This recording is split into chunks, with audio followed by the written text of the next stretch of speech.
இருந்தது. ஜூன் மாதம் நீதிமன்றம் திறந்ததற்கு பிறகு இந்த வழக்கை கட்டாயம் நாங்கள் விசாரணைக்கு வருவதற்கான நடவடிக்கைகளை எடுக்கிறோம் என்று என்னிடத்திலே தெரிவித்தார். இதுவரைக்கும் எந்த நடவடிக்கையும் எடுத்ததாக தெரியவில்லை.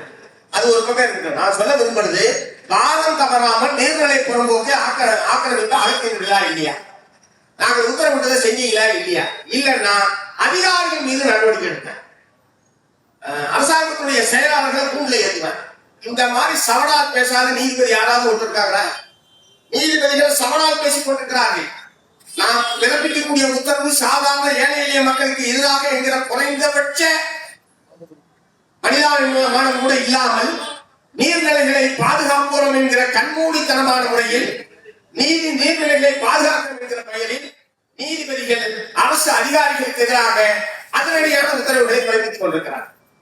நான் என்ன கேட்க விரும்புறேன், இந்த இடம் கூட ஒரு காலத்துல நீர்நிலையாக இருந்திருக்கு.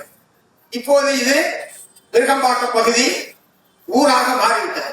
இது 1920ஆம் ஆண்டு 1940ஆம் ஆண்டிலே இது நீர்நிலை என்று இருக்கிறது ஆவணத்தில் என்று சொல்லி இப்போது இந்த பகுதியை எல்லாம் அப்புறப்படுத்த வேண்டும் என்று சொன்னால் ஏற்றுக்கொள்வீர்களா?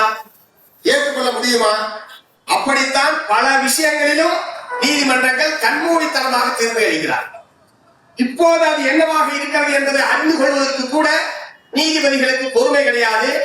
தன்னுடைய ஒரு வழக்கறிஞர் குழுவை அனுப்பி உண்மையிலே அது நீர்நிலையா, மக்கள் வாழ்கிறார்களா என்று பார்த்து தீர்ப்பளிப்பதற்கு கூட அவர்கள் தயாராக இல்லை. மாறாக தமிழ்நாடு அரசுக்கு எதிராகவும் தமிழ்நாடு அதிகாரிகளுக்கு எதிராகவும் தீர்ப்பு வழங்குவதை பல நீதிபதிகள் வழக்கமாக வைத்துக் கொண்டிருக்கிறார்கள். இதனால் தமிழ்நாடு அரசுக்கும் மக்களுக்குமான மோதல், தமிழ்நாடு அரசுக்கும் மக்களுக்குமான பிரிவினை என்கிற முறையிலேதான் இந்த பிரச்சனை என்பது போய்கொண்டிருக்கிறது. ஆனால் இதே தமிழ்நாட்டில் எத்தனையோ ஏரிகளை அரசு தன்னுடைய தேவைக்காக எடுத்து பயன்படுத்திக் கொண்டிருக்கிறார். நீங்க அநேகமாக இங்க இருக்கிற எல்லாருமே விழுப்புரத்தை கிராஸ் பண்ணாம இருக்க மாட்டீங்க. விழுப்புரம் பேருந்து நிலையம் பக்கத்திலே மாவட்ட நீதிமன்றம், பக்கத்திலே மாவட்ட ஆட்சியர் அலுவலகம், பக்கத்திலே மாவட்ட காவல் கண்காணிப்பாளர் அலுவலகம், இது எல்லாம் ஒரே இடத்துல இருக்கு. இந்த மாதிரி வேற எங்கேயுமே நீங்க பார்த்துக்க முடியாது. இவ்வளவும் ஒரே இடத்துல இருக்கிறது மக்களுக்கு வசதியா இருக்கா? உண்மையிலேயே ரொம்ப வசதியா இருக்கு.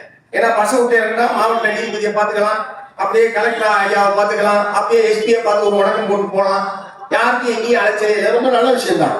ஆனால் இவ்வளவு பெரிய இடம் விழுப்புரத்துல எங்க கிடைக்கும்? ஏரியில தான் கிடைக்கும். நான் சொல்றது எல்லாமே ஏரியில் தான் இருக்கிறது. ஏரியை அரசு தன்னுடைய தேவைக்கு என்று சொல்லி வகை மாற்றம் செய்து கலெக்டர் ஆபீஸ் கட்டியிருக்கு, எஸ்பி ஆபீஸ் கட்டியிருக்கு, மாவட்ட நீதிபதி மாவட்ட நீதிமன்றத்தை உருவாக்கி இருக்கிறார்கள், பேருந்து நிலையத்தை அமைத்திருக்கிறார்கள். இந்த ஆண்டு பெய்த மழையில் ஒரு வார காலம் விழுப்புரம் பேருந்து நிலையத்திற்கு பேருந்து செல்லவில்லை. ஒரு வாரத்திற்கு இடுப்பளவு தண்ணீர்.